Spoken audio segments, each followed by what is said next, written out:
was courageous. Had to say, God, I don't know if I'll make it, but I aspire to be there. Can I get the women just lift their hand for a minute? Just lift your hand and say, I want to be that anointed, sanctified. Can I tell you something? Ain't nothing stopping. Many centuries later, strife between brothers is still alive, and it goes on and on and on. To save a generation, got to destroy it. To set the root, got to really kill it. He gave you some scriptures. I gave you a story at the end of last week, and I'll give you the gist of that story again. I'm going to move on to just read several points to you that I want to skip over all of these.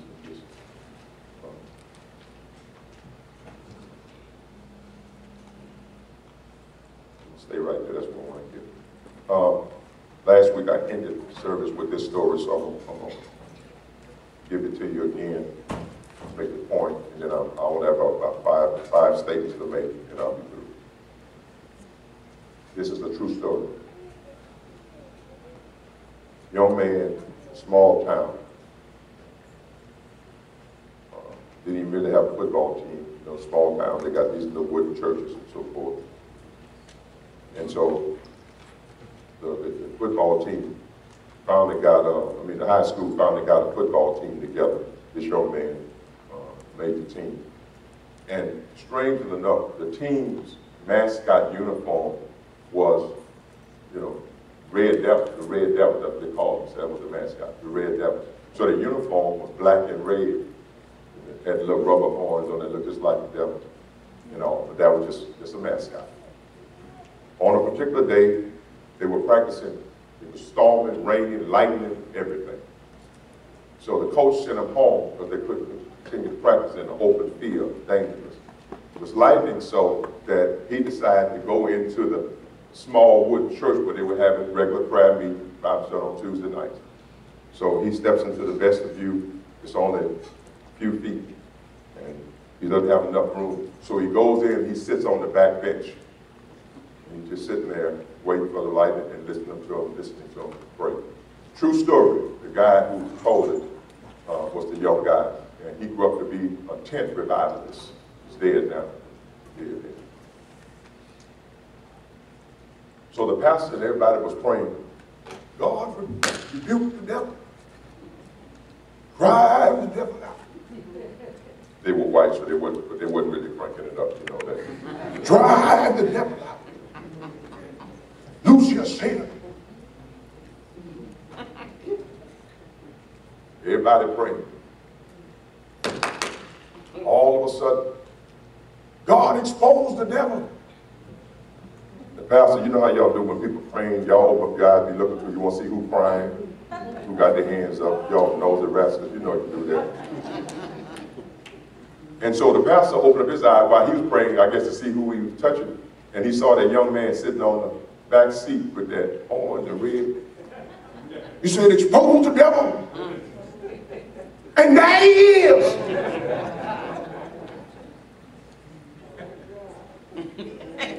The pastor was the first one out the side door. This is a true story. The revivalist, I had the privilege to meet him, and he told me, if the door was smaller, it wasn't regular. First one out the side door, every deacon behind her, get out, get out, get out, get out. He's taking too long. They running over the pastor. So you got pastor and all of the members crying and getting out that side door. The little boy didn't even know what was going on. He just sitting there. He didn't realize that he got on the red devil uniform. He just sitting there, and they all pushed him. They emptied the church out probably in 15 seconds. It was muddy, and the pastor was praying so. But each of they walked, so they didn't even leave no footprints in the mud. They was gliding.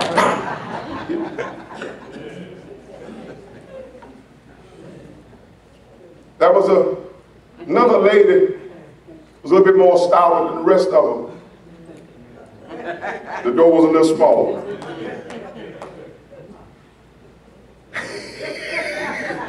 Okay. She got to the door. She sucked. Couldn't get through.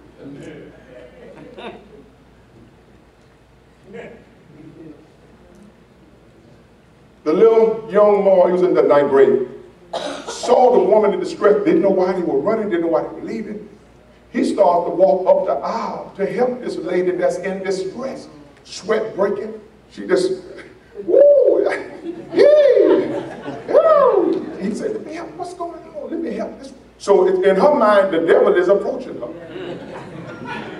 In his mind, he just coming to help somebody who looked like she in trouble. This is a true story. He gets about as close as me and has a picture right here.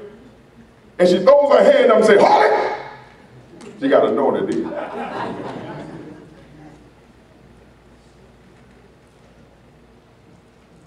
He stops in his tracks. She says, Mr. Devil, you might want to hear this. She said, I've been in this church 44 years.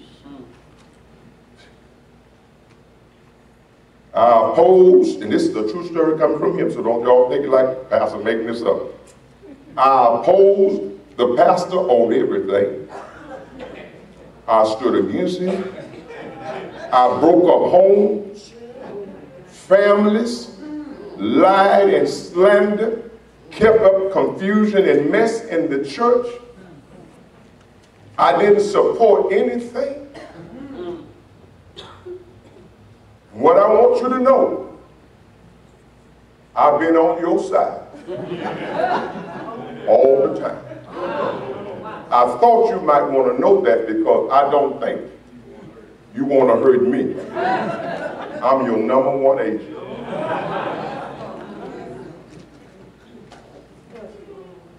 The revivalist told it just like that. He said as a boy, he didn't realize the impact of what she was saying until later God called him and he remembered that story and he told it everywhere he went because he realized this is what tears up the church. And it goes on from one and past 44 years of hell raising. At some point, your heart ought to soften and say, you know, I got one foot in the grave. Maybe I ought to just start acting right now. You something when you're a hell raiser to the grave. Don't feel God. Listen to me, ladies and gentlemen. We see this every day. In all of our churches. There's so much hell in the churches around you. Just even been through it not long ever. I be telling you, don't tell me no more. I don't want to hear it. I don't want to hear it. And you know what get me is, y'all love it. Did you hear what he did? No, I do not want to hear it. I don't want to hear other people's troubles. Got enough of my own. I don't need your troubles.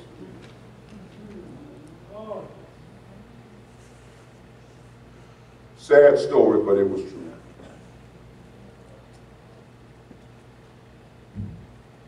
Don't let that be you. We just talked about a woman of wisdom who saved generations because of her boldness. I wanted to show you the other side. Don't let that one be you.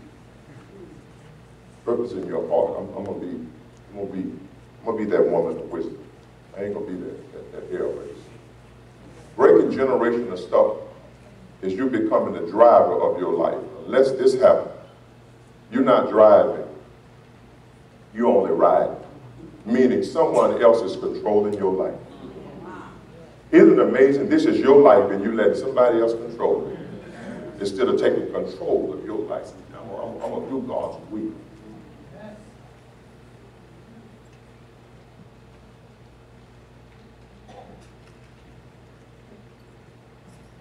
God has a path of greatness for all of you that's in here. Everybody who's born. They are signed with greatness on their life. There's a path, a plan. Most of us never get there, but there's a plan.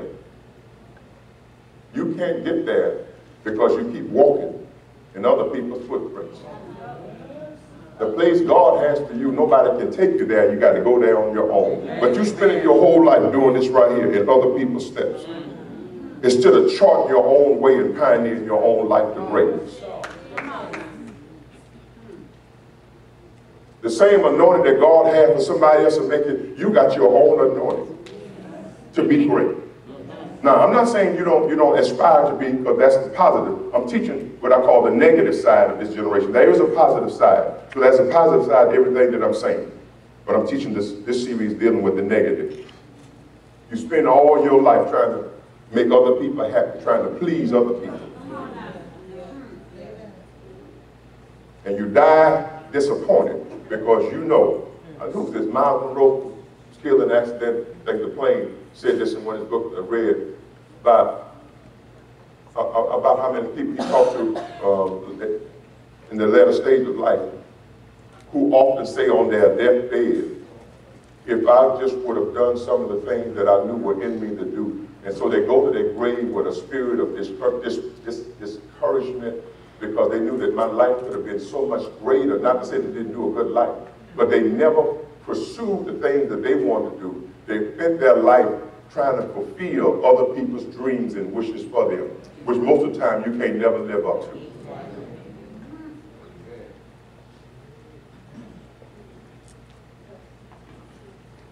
It's your life and somebody else is controlling it. You're a rider in your own life. Territorial, categorical, mystical, ancient, all of these are different. Demonic is the same thing in Ephesians, what we call principalities and powers and rulers of darkness and spiritual hosts, wicked spiritual hosts. That's all of these right here. This is another name for them. It's all generations of designed by Satan to keep you in bondage. Now, I've been telling you about the mystical. Let me explain it again. Mystical, and I'm sorry, really, because it's got two more points, I think. The mystical, I told you, are the demons that are assigned to the temple. Do you know that categorical, territorial, rulers of darkness, principalities, assigned to areas, assigned to generations, assigned to categorical is like disease, poverty, and all this that go from one to the other. The ancient is the ones that's dug down from one generation, stay in a certain line. The mystical demon or principalities are the demons, what you call the temple demons. They don't leave the church. They are assigned here to keep hell in the church. So when I hear all the junk in the church everywhere going on here and anywhere else, that tells me that those demons are on their job. Why are we not on ours?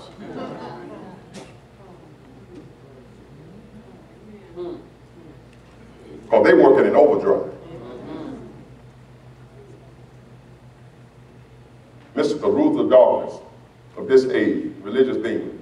These are the ones that go through all the vain repetition, duty, mythology, and all of the stuff, just same thing over and over and over. I'll put up a few scriptures because I wanted to talk about that a little bit more. They are assigned to the church. They don't leave. Look what Mark, Jesus said this, Mark 7. Let's read. He said to them, he's talking to the Sadducees, Pharisees, Sadducees, who questioned him about some of the practice that the disciples had done. All too well, you reject the commandment of God, that you may keep your tradition. That's how Jesus felt about tradition. You reject the commandment of God, that you may keep your tradition. Look what he's going to say. Making the word of God of no effect through your tradition, which you have, that is, handed down. Not only do you do it, but you put that same religious spirit in your children. You teach them to not be spiritual.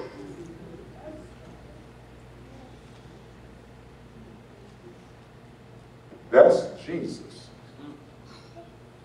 saying this. And many such things you do. Paul picks it up in Colossians.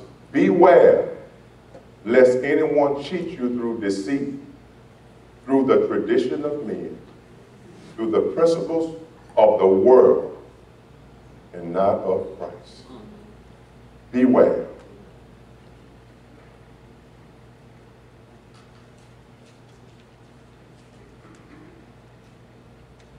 Most of us never see life but through prescribed lenses. Now, this was a part of a quote from Winston Churchill. I may have put the other one in there. I'm not sure I did or didn't. So let me just read this and I'll quote the rest of it. Most of us never see life but through prescribed lenses. What that means? That's glasses that somebody make for you to help you to see better, as they say. But until you take off other people's prescription, there is a beauty all around you that you can't see. Because prescribed lenses mean that they prescribe it so you can see only what they want you to see. And there is glory all around.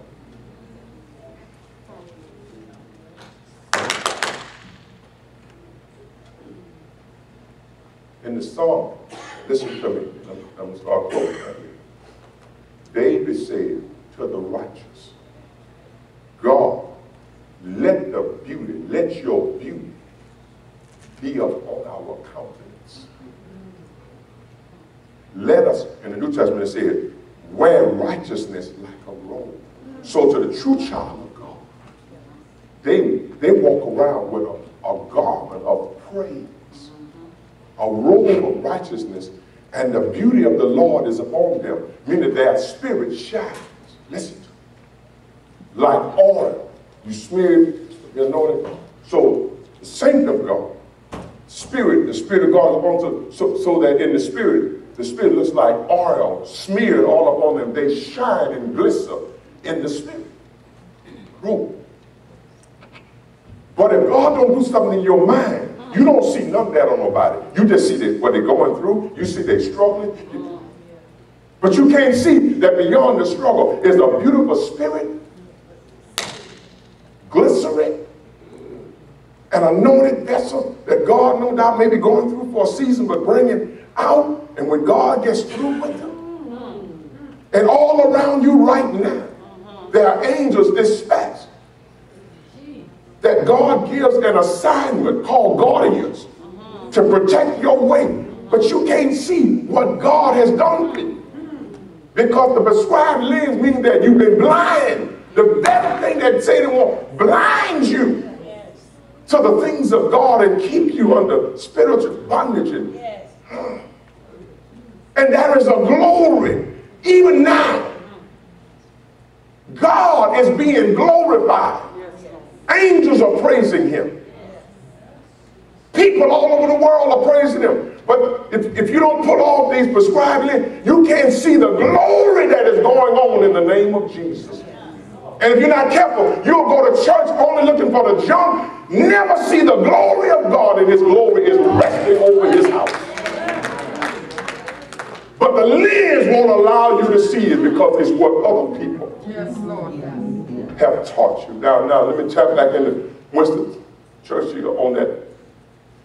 He says, this is true, the optimist, the pessimist. He said the pessimist, the guy that looks at the hourglass and sees it half empty. The optimist looks at the same hourglass and sees it half full. And he says, what's the difference? It's the same hourglass. And he led him to believe is that the reason why we see it differently is that we've been conditioned by society to look at things a certain way. Until you pull off those glasses that other people have prescribed. You won't see. You might see it half empty, but I see it half full. You might see me look like I don't have today, but when I look at myself, yes, Lord, come on now. I see somebody that's more than a conqueror. I see somebody that's victorious. I see somebody that's an overcomer. I see somebody that no weapon formed against him is going to prosper. I see somebody that the hand of the Lord is upon. You just see a brother trying to put on a suit and this and that, but no. Look, put on those glasses because underneath all of this veil is an anointing, and the anointing will destroy the yokes of bondage.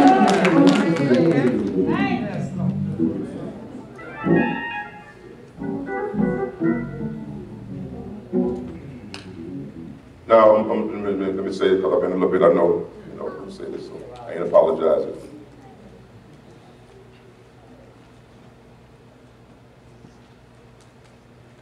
If you're not careful, you're going to go to your grave and miss the whole beauty of life. Because you got on some lenses that other people could put on you. You're going to miss the joy of living. You're going to go to your grave and miss the whole beauty of life. You're not careful. And in spite of all that goes on, life is beautiful. Yes, it is. Sometimes you have to look beneath the surface of the stuff and find it, but it's there. Because God promised. He's not a man that he should lie. God promised. There is beauty in life. Stop looking for the junk. Look for the beauty. Look for the glory. John Aston, if you don't control your mind, yeah, you got it. Israel came out of Egypt, but still never got into the promised land. God will bring you out and still not take you in. Now, I'm going to dig one more time. And I'm going to let y'all go on and go home. Israel was so rebellious that God says, I'm going to plant them in the wilderness. Let them die off. And raise up a generation that don't know that spirit, because I can't take that into the promised land. He was trying to kill the spirit of a generation. Listen to me, ladies and gentlemen. And this is not an insinuation that God won't bury all of y'all. He's going to bury all of us. Everybody going to die in here at some point or another. Okay? Let's get past that. The point I'm trying to show you is that how God says, I don't want this spirit in the new promised land. So I'm going to kill it here. So it won't take it. Now, in the New Testament, you know what our promised land is? The new creation in Christ Jesus. Yes. Old things are passed away. When we give our life to the Lord, that's dying in the wilderness, and God raises up a new creature. Yes, come on now, Pastor. And we enter the glory of God. Yes. The new creation is out. The newness of God. But something got to die to be here. God is doing new things in you. Let's close here. The hour, Jesus said, the hour is coming, and now is when the true worshiper will worship the Father in spirit and truth. For the Father seeks such to worship him. The hour is come, and now is the true worshiper.